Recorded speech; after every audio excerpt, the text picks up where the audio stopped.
Joining us now with stories trending around the world is OjyOkpe.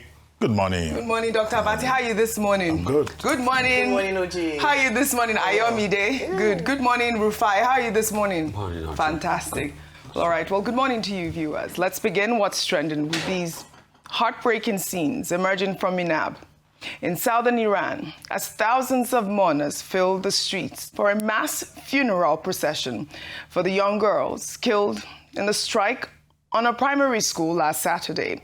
Iranian state broadcaster IRIB captured the scenes, showing crowds stretching as far as the eye can see, chanting anti-US and anti-Israel slogans as small coffins draped in Iranian flags were carried from trucks towards the graveside. Grieving families held up photographs of their daughters, girls between the ages of 7 and 12.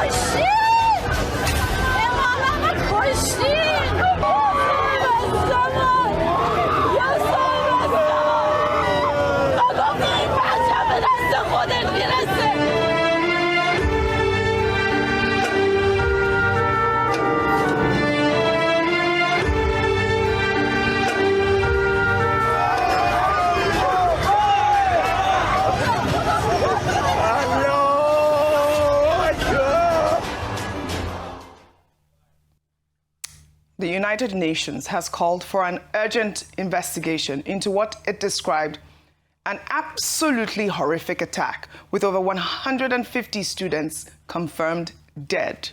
U.S. Secretary of State Marco Rubio has stated that American forces will not deliberately target a school, but those words have done little to console the families of Minab, who carried their daughters to the grave in small coffins.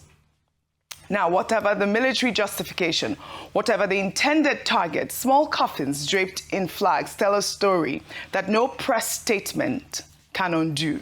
The United Nations must investigate. The world must demand accountability. And the names of these little girls must not be forgotten in the noise of geopolitics. They went to school on Saturday and never came home. May their souls rest in peace. Ayo. This is a very sad story, and the video or the footage you just played is the face of war, where you live, there's a lot of devastation in its wake. Usually when it comes to war, it is usually military against military, but in some cases we see where civilians are hit, whether it be through collateral damage or in some instances where the terms of war is violated, it's actually targeted. The US has come out with a statement to say that they are going to investigate what has happened, that it's possibly, collateral damage. But beyond that is the senseless killings that have happened. Look at the face of this woman in agony. It's difficult to watch, footage like this. Malala Yousafzai, yes, has come out to speak against this, especially in regions where sometimes the sending of girls to school is a big deal, where they've had to face a lot of obstacles to even have access in that way. And the threat or the fear it puts in the hearts of parents. No child deserves to die. And I hope that once the investigation is conducted, the USA would be transparent and open with the investigation, and there will be some form of accountability. I know that there are skeptics, a lot of skepticism around how fair or transparent they would be. But I hope that this time the United Nations and internationally will put pressure on the United States. Unfortunately, I don't know to what extent that would work or happen, but across board, across leanings, it has been condemned. No child should be killed. It's a sorry state and a sorry day, a very sad day in Iran, and civilians have been killed in this way. Absolutely sad day. Meanwhile, as tensions escalate in the Middle East, an Iranian drone struck a parking lot adjacent to the United States Consulate in Dubai, causing a fire that was quickly contained by local authorities. No injuries were reported, with U.S. Secretary of State Marco Rubio confirming all American personnel were accounted for. The strike marks the second hit on a U.S. diplomatic facility in 2 days, following drone attacks on the U.S. Embassy in Riyadh and the closure of U.S. Embassy in Kuwait. Meanwhile, Nigeria's federal government has announced the immediate suspension of all pilgrimages to Israel, with the Nigerian Christian Pilgrim Commission citing the deteriorating security situation in the region as a reason for the decision. Now, the ripple effect of this conflict are being felt far beyond the Middle East, including here in Nigeria. And, as we continue to monitor the story, Dr. Bati, I'd like your thoughts on First, the Nigerian government advising that nobody should go on pilgrimage to either Saudi Arabia or Israel at this time. That's a no-brainer. The thing speaks for itself. However, even if you want a flight, you won't get it. Now, but I wanted to comment on the law aspect, legal aspect of the killing of school children, about 150 of them. In some other accounts, the figure is put at 165, yes, having been killed in Minab. Now, Israel has denied knowledge of the attack on civilians. The United States has also not agreed.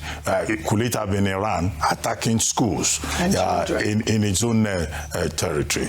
Now, it's a grave violation of international humanitarian law, and perhaps the saddest incident so far in this conflict between the countries involved. To the extent that if you look at the Geneva Convention of 1949, Articles 3, 4 of that convention, Articles 3 and 4 of that convention specifically names persons that should not be attacked. Absolutely. In the case of war, to ensure that there is proportion and that human rights are also protected. Children are specifically mentioned, particularly children who are not involved in the war, who are under the age of 15. The sick and the wounded, prisoners of war, aid workers, persons who are hors de combat, that means persons who are not part of it. And that's to ensure that even in a war situation, you don't come and talk about collateral damage. You make the effort to protect persons who are not directly involved in the war.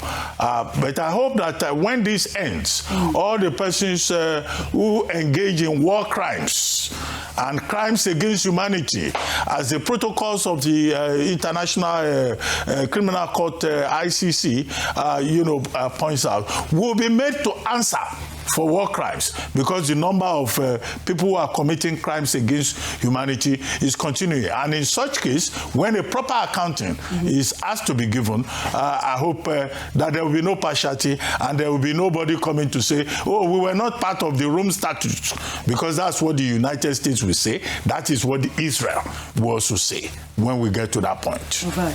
Very sad one as regards the killing of those kids. But like you said rightly, Dr. Abati, the Israelis have denied it. They didn't only deny, like the Americans do, they denied and put forward propaganda. You know the propaganda they've been pushing, and a couple of other people that are very right-leaning, is the fact that, there's an Iranian base, an IRG base close to the place. They said it was Iranians that shot the place, which is a lie, which has been debunked. So we know the kind of lies. And it's a very sad one. But on top of this, Oji, you say you wanted investigation by this Trump administration. That is very hypocritical. Really, on top of this, Melania Trump went to stamp on the grave of the dead kids by going to the United Nations for a United Nations kids, whatever, and saying that peace can never be fragile a day after the kids die. So is it the same America that kills his own citizens on the street, that killed Alex Pretty and all of that will be accountable? They will never be accountable. You think they don't know? They know what is going on. Right. But it's the lack of accountability that always bedevils the ecosystem. I was just reading a report before we came on the air by TRT, where they were saying that they actually told some of the American military officers that are fighting that this war against Iran is their Armageddon. So you can see the religious connotation of which they are lying and all of that. And Dr. Bati, you're talking about the United Nations. With due respect, it is weak countries that the international courts docks. Weak countries like Liberia, Slobodan Milosevic. It's people like that. With all the war crimes and atrocities Bush committed in all the years that they fought war, did you see them ever being brought to book? It will never be. That's the hypocrisy. That's why... He's even sanctioning United Nations. Oji, were we not here when Israel was started bullying the United Nations? That's why Fela was correct. Waiting United is a United Nation. Right. One veto vote is equal to 99 or more. So let's keep deceiving ourselves with the hypocrisy of the world. Young girls, over 150 of them died needlessly in this senseless war. May their souls rest in peace. Well, as the world watches Iran stand at its most historic crossroads in nearly 5 decades, it is worth pausing to remember the Iran that once was before the Islamic Revolution in 1979. Iran was a vastly different country, cosmopolitan, modern, and rapidly westerning under the rule of King Mohammed Reza Pahlavi, the Shah.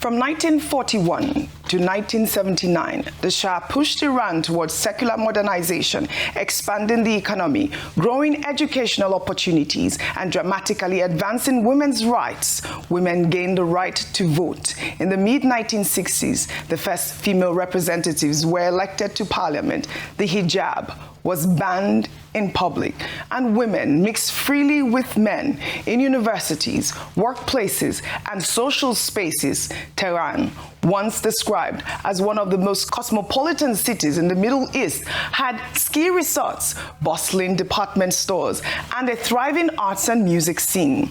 The images and footage emerging from that era tell a striking story. Tehran, with its modern architecture, busy highways, and gleaming infrastructure, women in miniskirts and swimsuits, strolling freely in public, men and women socializing at parties, beaches, discos, and universities, fashion shows, music performances, and theater productions flourishing across the capital, and a booming oil industry that was the envy of the region. But the Shah's modernization came at a cost. His increasingly authoritarian grip, backed by the CIA and the United Kingdom, fueled deep resentment among religious conservatives and ordinary Iranians who felt their culture was being dismantled. That resentment culminated in the revolution of February 11th, 1979, which swept the Shah from power, rolling back 70 years of women's rights virtually overnight. The hijab became mandatory, freedoms vanished, and the Iran the world had once known disappeared.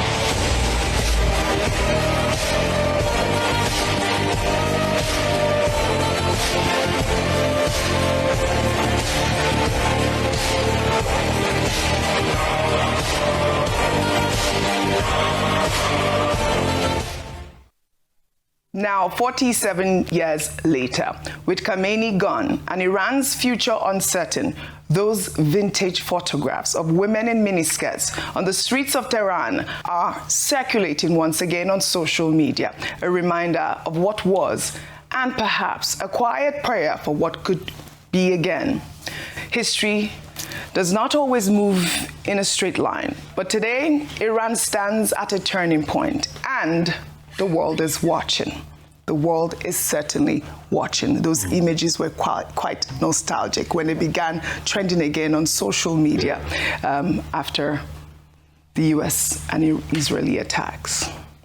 Let's now turn our attention to this deeply disturbing story emerging from Rivers State, where a teenage girl, Ogadimma Uchechi, from OjyOkpe community in Aoda West local government area, was reportedly physically attacked after posting a viral video highlighting the deplorable condition of the only secondary school in her community.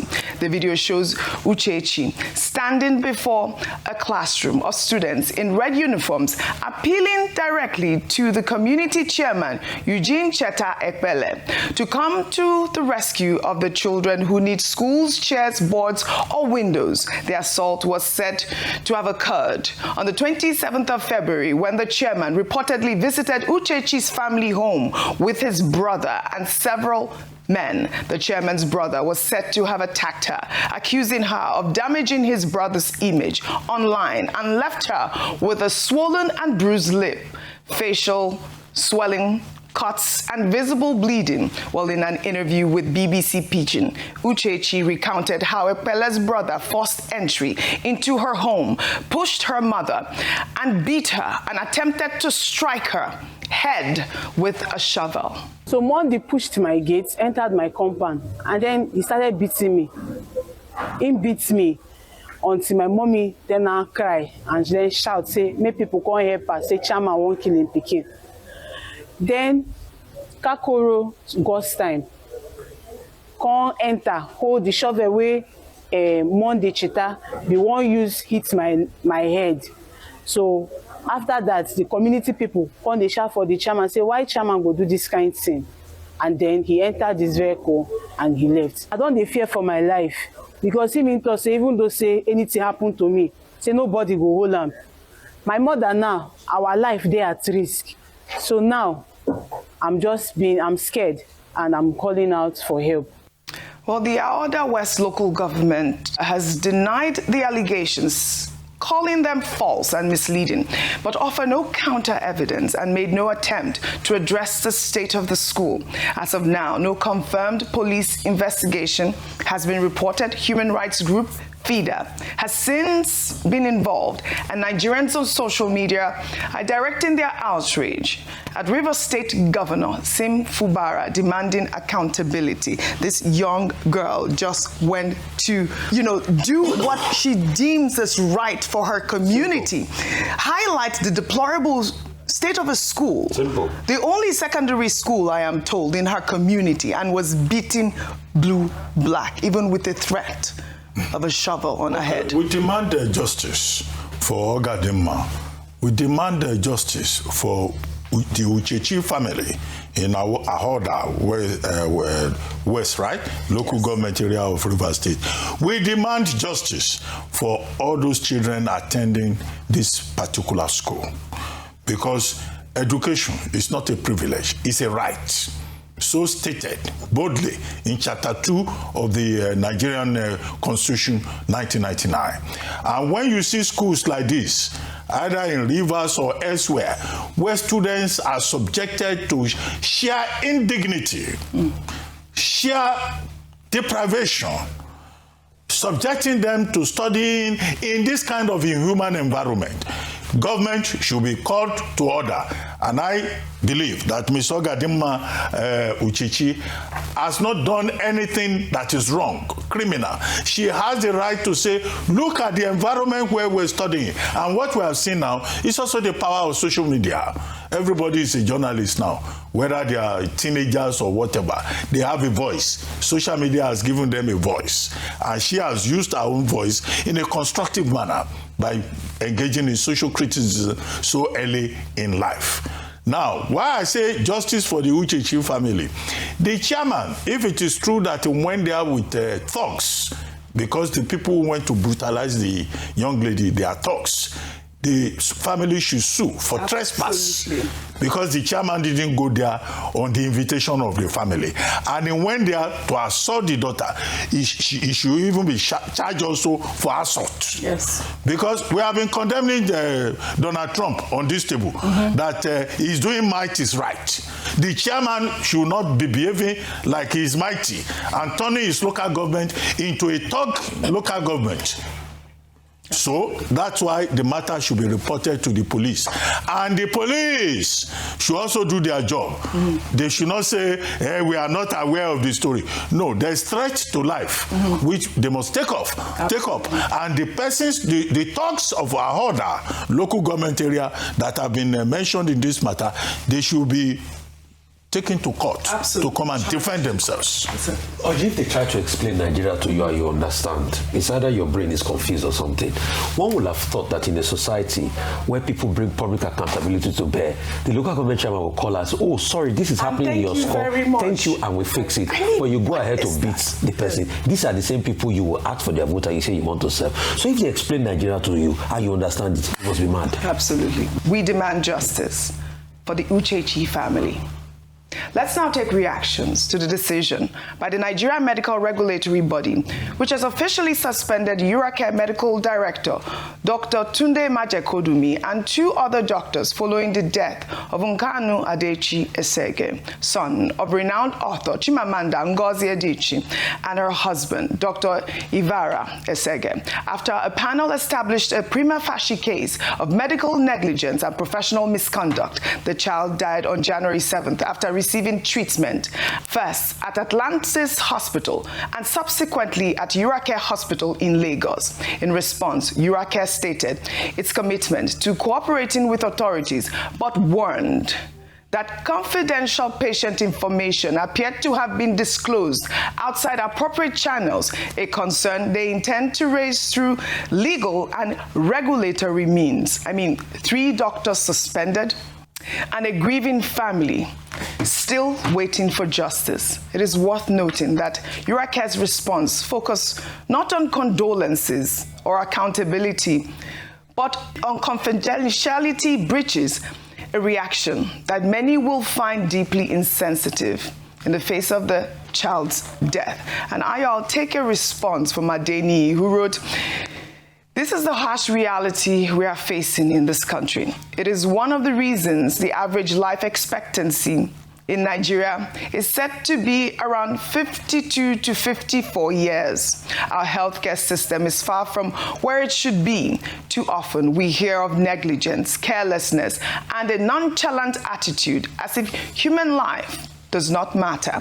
Patients deserve proper treatment, compassion, and respect, not neglect or indifference. If negligence is proven, in any case, those responsible must be held accountable. Beyond that, we urgently need serious reforms in the health sector so families stop losing loved ones to preventable situations." And this is really, I think, for me, the main point. We need serious reforms in our healthcare system. If negligence is proven, this is really a damning indictment on our healthcare system. You heard Chimamanda Ngozi Adichie's account of how her son was neglected.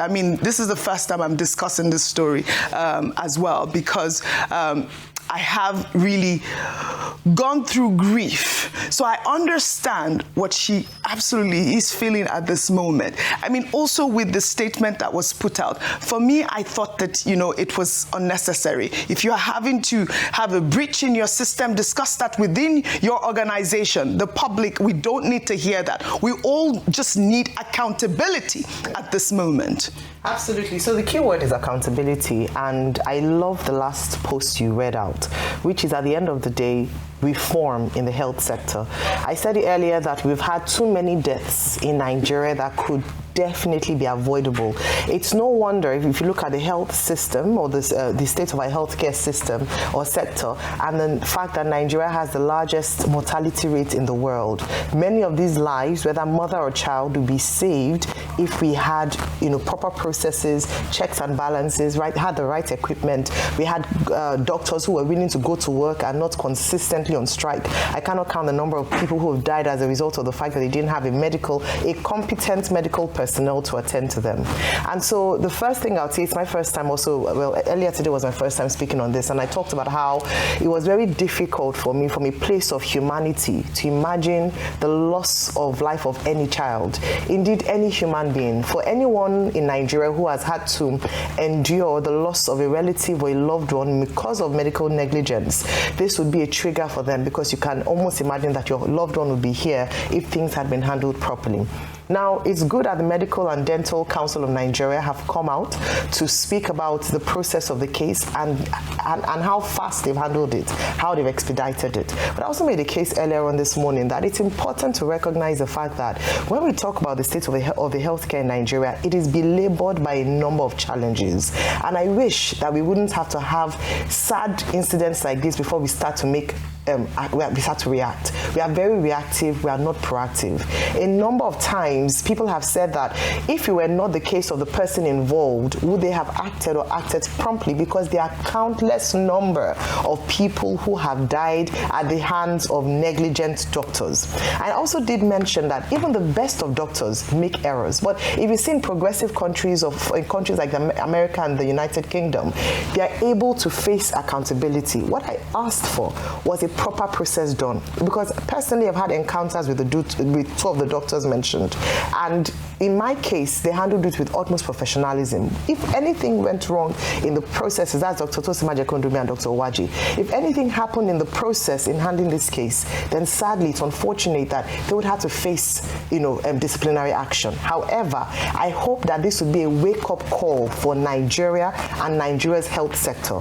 No child, no human being deserves to die because something or due process was not followed. Yes. However, your case statement at the end did talk about empathizing with the family of Master Esege. Okay, that part, yes. So they did mention that, just to be the focus should be on condolences, and that's really, for me, well, it's not the time for PR at this moment. A child died, and if those doctors are found responsible for this young boy's death, they should face real disciplinary action. I commend the Adichie family for bringing this up, because many of these sort of stories are swept under the carpet.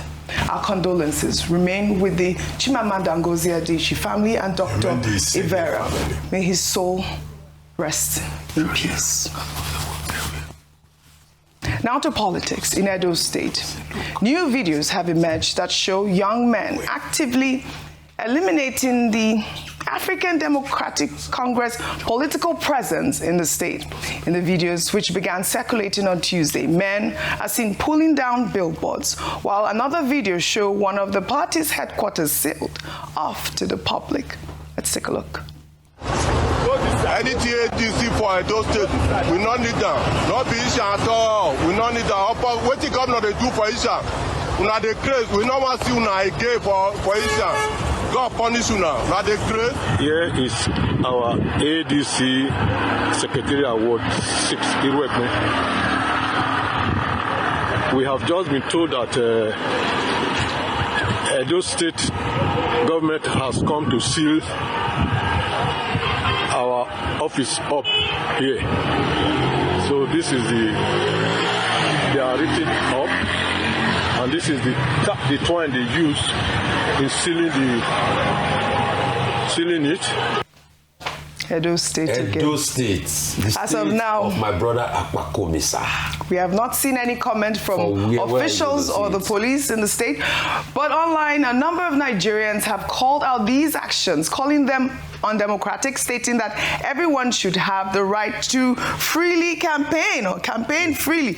Edo State again in the news for these people that shot at the ADC, yes, whatever. Have they brought them to book? Yeah. There was one young man that was arrested. Online. That was online. That was the one that went to now say, start to threaten online that the DSS picked up. Yeah. But those that shot, as they brought them to book, we haven't seen them. the state been able to provide security? No, you see, because go and watch his interview that he did with Babatunde Ochitoju. you would see why he was bragging. Opposition, Babajide. Opposition, they can't be here. You can't see Obaseki people here at all. You see, so it is an administration that stifles opposition. They don't even want it around. So when you see them damaging things like that, they will never come out and give statements. And we'll keep telling them the truth. Please, let's do it with sense. Because nothing lasts forever. No, this is and we've seen people, undemocratic. If they tell you that today El-Rufai and Peter Obi can be on one side, you will not believe it. Because as our last election, El-Rufai and Peter Obi on one different side. The same El-Rufai that was teamship in last election is the one now that is in incarceration in this administration. The same administration brought it. So be careful, do it with sense. Don't die in their war. Comment. One sentence. I think we should avoid the error of innuendo. The persons who were pulling down those billboards, yes, those are the persons who should be identified and sanctioned. We can't prove that he's the governor that sent them. No. We cannot. No, investigation will reveal who. But who said it was the governor? No. Who said it was the governor? They were showing the picture of the governor. The image of the governor. Is what? No. The station was showing the station. But his picture was there. But he's no states now. No. Let's just avoid the error. We are calling on the governor to investigate. Because it's the chief security officer of the state. It's the chief security officer. Insinuate. Who is when we talk about Edo State, the chief security officer. Did we say it's a Pakomisa? No. Let's just stay with principles. Free space for everybody, whether in Edo or anywhere. Let us not who is insinuated? You've not been able to say who is insinuated. Also remind them of what happened with the with the ADC. Yes, now. And he has not said, in fact, he pushed the blame on the ADC. And he's saying he doesn't want opposition. He said opposition doesn't thrive in the state. Our producer said, "May una leave Akpako what? Akpako democratic space." Well, all right. Open democratic, completely undemocratic. Well, all right. We have more stories. I guess we could just take this story now for some relief in honor of the holy month of Ramadan. First Lady Senator Oluremi Tinubu on Tuesday donated 1,000 cartons of food to vulnerable families in Abuja. The donation was made at the National Mosque in the Federal Capital Territory, with each carton containing essentials, including rice and household items, offering some much-needed reprieve for fasting families during this period. And in a beautiful show of inclusivity, both Muslims and Christian families received the gifts. Joy is coming, joy is coming.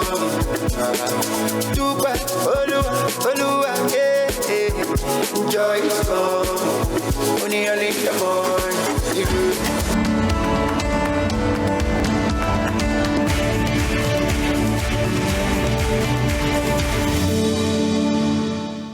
All right, I appreciate this powerful statement of unity as families of both faiths received support side by side. Kudos to the First Lady for this timely and thoughtful gesture. The First Lady's representative said the donation comes at a perfect time as food prices remain high and numerous families continue to struggle to meet their daily demands. Arise News actually did a fantastic coverage going around and, talking about inflation and all of that. And I was hearing from 2,000 is now 4,000. I was like, oh my God, my heart just, yes. Food prices are not coming down. We saw that yesterday. Well, all right, kudos. I love that inclusivity. Shall we now take our final story under entertainment? Where in an exciting blend of music and technology, Apple announced the release of their latest laptop, the MacBook Air M5, with Fela's iconic song, Let's Start, as the official soundtrack. Let's take a look. Let's start what we have come into the room to do. 1, 2, 3.